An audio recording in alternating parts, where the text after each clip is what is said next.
हजुर नमस्कार सबैजनालाई। आज फेरि नयाँ टिप्स लिएर आएछु।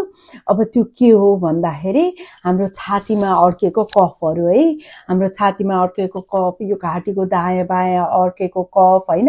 अब हाम्रो जाडो सुरु हुँदैछ, हामीलाई रुगाखोकी सबै लाग्छ। अस्ति मैले तेलको बताएँ, हजुरको नाकको र घाँटीको एलर्जी कसरी जान्छ भन्ने कुरा अस्तिको तेलको एपिसोड बताएँ भने यो चाहिँ तपाईहरुलाई आस्थामा भएको होस्, तपाईहरुलाई कोल्ड एलर्जी होस्, तपाईहरुलाई रुगाखोकीबाटै यहाँ जमेको छातीमा कफ होस्, जस्तो कि यस्तो गर्दाखेरि मान्छेहरुको चाहिँ कफ आउँछ के है।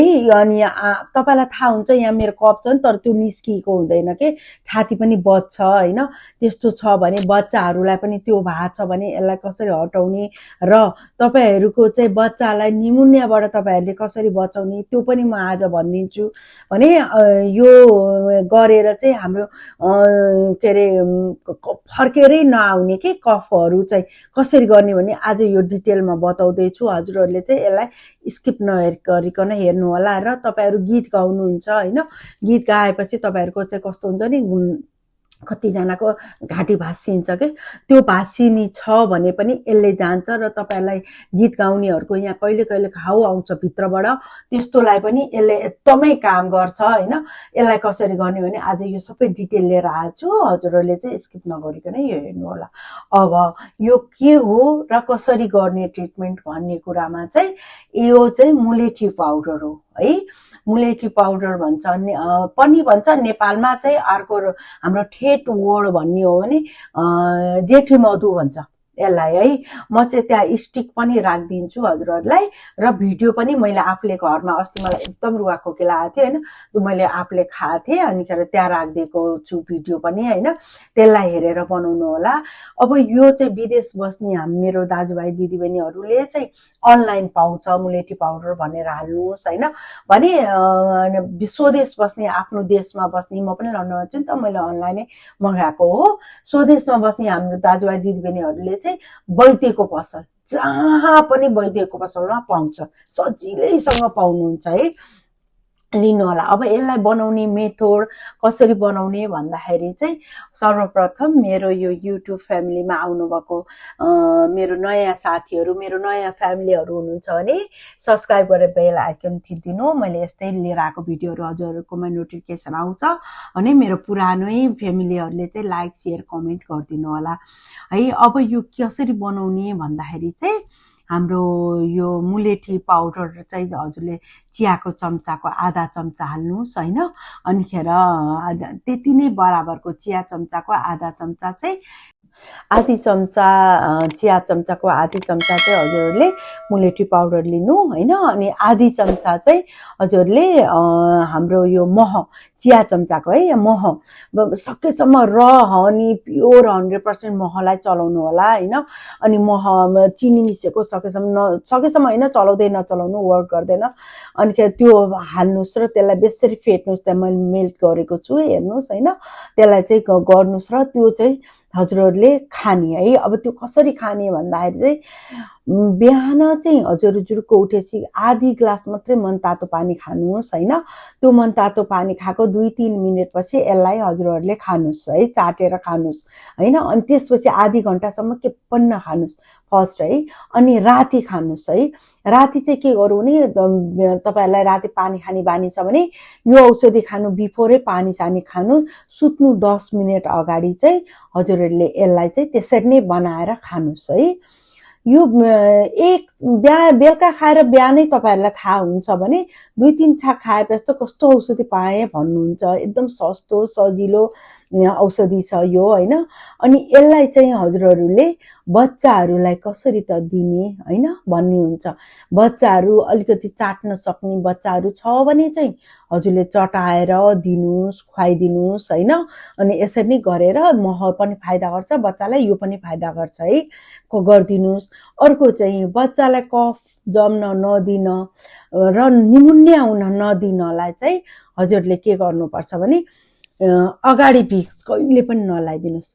अनिखेर अगाडि गाईको घिउ र कपुर पनि नलाइदिनुस्। गाईको घिउ मात्रै लाउन हुन्छ। गाईको घिउले चाहिँ तताएर लगाइदिए हुन्छ, त्यसले पसिना आउँदैन। कपुर हालेपछि फेरि पसिना आउँछ है। त्यही पसिना यहाँ चिसो भएर बच्चालाई चाहिँ निमोनिया हुन्छ। हजुरले लाउने पछाडि भिक्स कपुर हालेको गाईको घिउ चाहिँ यहाँ पछाडिपट्टि पिठ्युमा मजाले लगाइदिएर तातो पारिदिनु भयो भने त्यतिले नै बच्चालाई त्यो पछाडिबाटै अगाडि आएको हुन्छ है। त्यो गरिदिनु होला। अनि यो अब कतिजनालाई त सुगर हुन्छ है, उहाँहरूले सुगर हुनेले चाहिँ खानु मिल्दैन फेरि भने उहाँहरूले चाहिँ फाक्न मिल्छ भने आधी ग्लास मनतातो पानीमा आधी चम्चा त्यसरी नै यो खाइदिनु होला सुत्नु अगाडि र बिहान। अघि मैले जुन मेथड बताएँ त्यही मेथडै होइन। तर कतिले फाक्न सक्नुहुन्न, सर्किन्छ तपाईँहरूलाई भने चाहिँ 200 ml वाटरमा चाहिँ यसलाई आधी चम्चा हाल्नुहोस् र पकाउनुहोस्, 5 मिनट मात्रै पकाउनुहोस् र यो नै तपाईँहरूले सुरुप सुरुप चिया खाएको जस्तो गरेर बिहान बेलुकै जसरी त्यहाँ भनेको छु त्यसरी नै खानुहोस् है।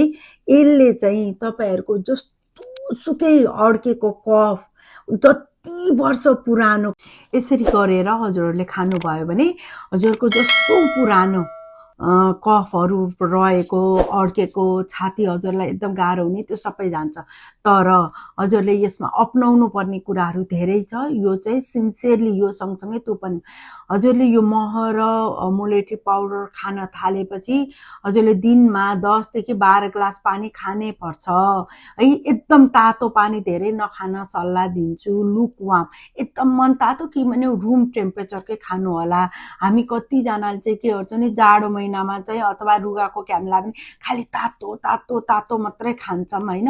त्यसले गर्दा तपाईँहरूको सुक्खाको के फेरि बल्झेर आउँछ, किनभने भित्र एकदम गर्मी भइसकेको हुन्छ। अनि त्यो सुक्खाको के आउँछ, कफ त निस्केकै छैन है। त्यसले गर्दा धेरै तातो पनि खानु हुँदैन। त्यही तातो पनि तपाईँहरूलाई भित्र पसिना हुन्छ, त्यसले कफ जमाउँछ। धेरै तातो नखानु। अनि खेर निको भइसकेको मान्छेले रुम टेम्परेचरको पानी खानुहोस् होइन। अनि अर्को चाहिँ हाम्रो अब यो खाने अब यो हामी यस्तो चिजहरू खान्छौँ, अब हाम्रो कफ पनि आयो होइन, मुखैबाट सबै आउँदैन। छातीको त कसरी मुखमा आउँछ त, यहाँसम्मको कुनै कुनै आउला, यहाँको त आउँदैन। त्यही हुनाले यो कसरी जाने भन्दा त हाम्रो स्टुल र युरिनबाट जान्छ। त्यसलाई केले क्लिन गर्ने भन्दा पानीले होइन। हजुरहरूले त्यसरी पानी चाहिँ 10 देखि 12 ग्लास खानै पर्छ, नभए उल्टो इफेक्ट हुन्छ। उल्टो हजुरलाई अझै यो खाएर मलाई झन् खोकी आयो भन्ने पनि धेरै हुनुहुन्छ। त्यो हो सुक्खा खोकी है। त्यो सुक्खा खोकी आइदिन्छ, भित्र एकदम ड्राई भइदिन्छ नि त, म पनि गर्मी यो पनि होइन। त्यसले गर्दाखेरि हजुरहरूले पानी चाहिँ त्यसलाई एकदमै खानुहोस्। र अब यो गीत बच्चाहरूलाई पनि हजुरले चटाउनुहोस् होइन। चटाउन नमिल्नेले चाहिँ त्यो अघि मैले पानी पकाउन भनेको थिएँ नि, हो त्यही पानी चाहिँ बच्चाहरूलाई एज वाइज होइन। अब धेरै नै 1 महिना 2 महिना 3 महिनाको बच्चा छ भने चाहिँ हजुरले 1 चम्चा 2 चम्चा होइन, सानो चम्चाको 3 चम्चा थोपा थोपा गरेर मनतातो खुवाइदिने। त्यसले छाती घाँटी क्लिन गराइदिन्छ। अनि खेरि गाईको घिउ र कपुर छातीमा पछाडि पिठुमा यो लगाइदिनुहोस् होइन। न्यानो गरेर धेरै छातीमा न्यानो पनि नगर्नु होला।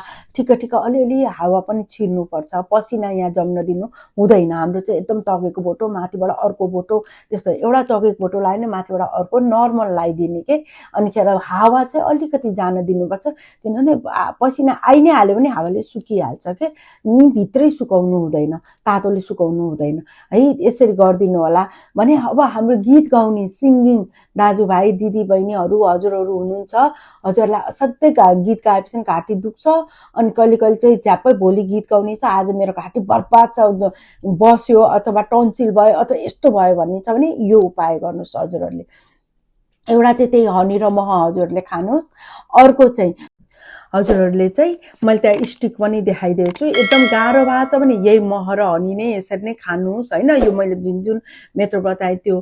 तर हजुर नर्मल हुनुहुन्छ होइन, तर यो गीत गाएपछि मलाई यहाँ कस्तो घाँटी भाँसिन्छ, कस्तो अप्ठ्यारो हुन्छ भन्ने लागेको छ भने चाहिँ गएको बेला मात्रै मलाई त्यस्तो हुन्छ भन्ने लागेको छ। र आवाज एकदमै यसले खुल्छ क्या, यसले जेटी मधुले चाहिँ आवाज एकदम सुरिलो बनाइदिन्छ। हजुरहरूले के गर्नु भन्दाखेरि त्यो स्टिक मैले देखाएको छु। नेपालमा जहाँ पनि वैद्य पसलमा पाउँछ, विदेशमा चाहिँ अनलाइन जहाँ पनि पाउँछ है। हजुरले अब हाल्दाखेरि मुलेठी पाउडर भनेर हाल्नु, स्टिक पनि देखाउँछ, पाउडर पनि देखाउँछ है। हजुरले चाहिँ त्यो स्टिक चाहिँ यत्रो सानो सानो टुक्रा टुक्रा भएको लिएर आउनुहोस् होइन। अनि हजुरले जतिखेर पनि एउटा टुक्रा चाहिँ यहाँ राख्नु के, बिहान एउटा खानासाना खायो अब यहाँ राखिदिनुहोस् है। दिउँसो लन्च गर्यो एउटा सानो टुक्रा सुपारी ल्वाङ खास जस्तो के सुकमेल खास जस्तो एउटा राख्नु। अनि बेलुका खानासाना खायो टिभी हेर्दाखेरि राख्नुहोस्। त्यसको रस चाहिँ लिइरहने, तपाईँ यो घाँटी क्लिन गराइदिइरहन्छ भने नयाँ घाँटी भाँसिने पनि गराउनै दिँदैन। यो ट्रिट हुन्छ तपाईँको, या चाहिँ भित्र बिरामी भएको छ त्यो ट्रिट गराइदिन्छ र त्यो प्रब्लमबाट तपाईँहरूलाई हटाइदिन्छ है। यति अपनाउनु भयो भने हाम्रो यो घाँटी र छाती सम्बन्धी रोगले चाहिँ हामीलाई धेरै रिलिफ गरिदिन्छ र नयाँ चाहिँ हजुरलाई आस्थामा हुनबाट रोक्छ होइन, कफ हुनु, कोल्ड एलर्जीहरू हुनबाट रोक्छ। हजुरहरूले यसरी गर्नु होला। अब निको एकदमै च्यापेको मान्छेले 2 चोटि गरिरहनु भएको छ भने जब तपाईँहरूलाई एकदम निको भयो जस्तो लाग्छ नि, त्यसपछि पनि 10 दिन 15 दिन 20 दिन हुन्छ नि, बेलुका बेलुका चाहिँ त्यो पनि नछोड्नुहोस् होइन।